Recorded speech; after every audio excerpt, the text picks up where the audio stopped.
The legislature.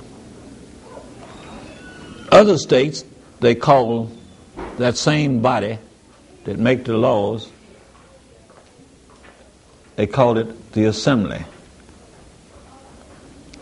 The legislature is divided up into two houses in the state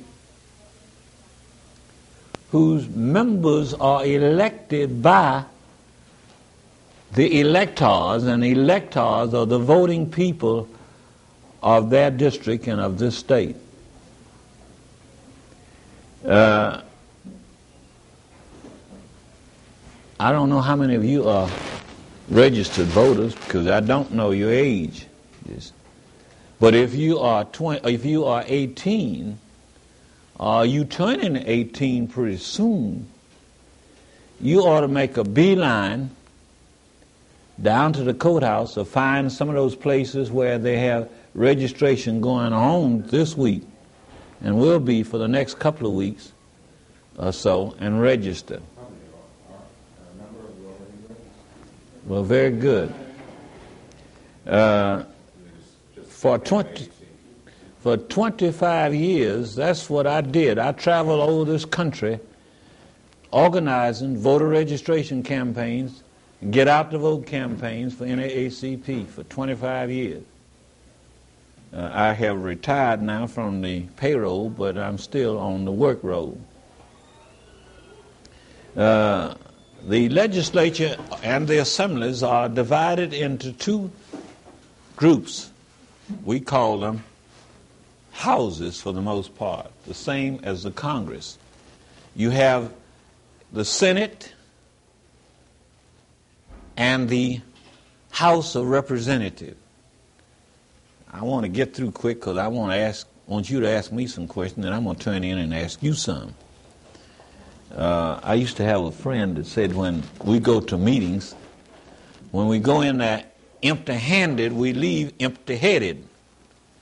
You know what he's talking about? He said when you didn't have a piece of paper and a pencil to make some notes, you left empty-headed. But I'll find out. House of Representatives and the Senate. And in the House of Representatives of Alabama, we have 105 persons, and they have been elected from various districts. Members of the House of Representatives are elected by people from districts. And the size of the district is determined by the population in those districts. Whenever you get a larger population, and you're going to find this year they're going to start moving the lines. And then you got what you call the Senate, and the senators are elected. Several House districts make up the senatorial district. That's true in the Congress. It's true in the state legislature. All right. Now, these persons are elected and they're qualified. They run to be elected. They run by the voters. There's somebody out in this western section, I forget who represents you. I think Sandra Escott is out here somewhere in this area that was elected. And there were other persons running at the same time, but she got more votes than they did. She got more than a majority. And when you get 51% or more of the votes that are cast, you don't have to be in the runoff. So she didn't have to have a runoff, so she went right on into the House. Then she filled an unexpired term, and finally she came back and ran on her own and was elected without a runoff.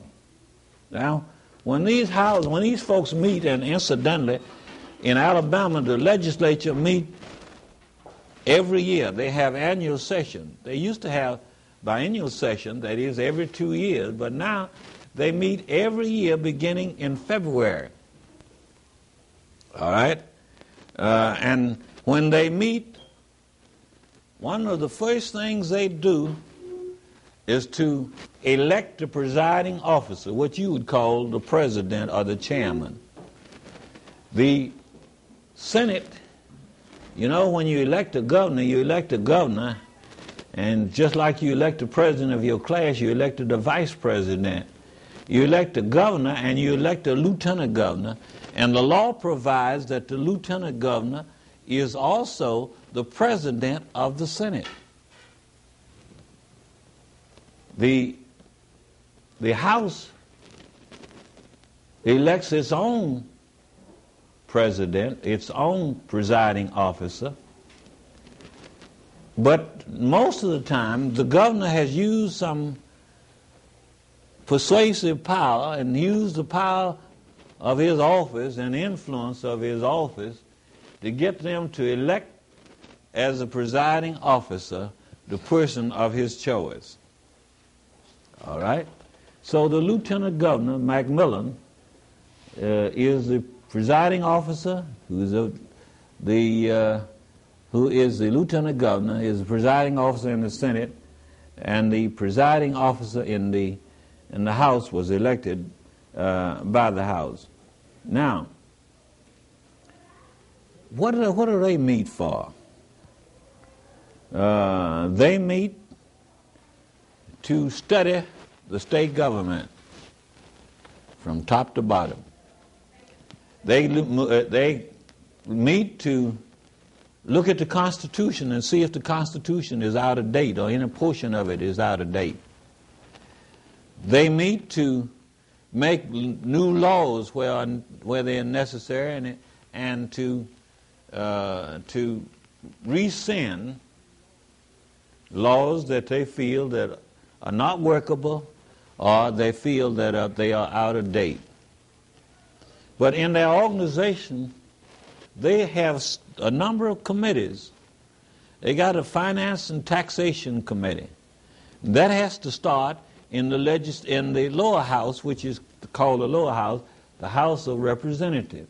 All taxation has to start in the House of Representatives. It cannot start in the Senate.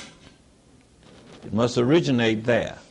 And incidentally, the reason that you have 105 people in the House and only 35 in the Senate is because those in the House represent more people and are supposed to be closer to the people than perhaps those in the Senate. So they meet and they organize different committees.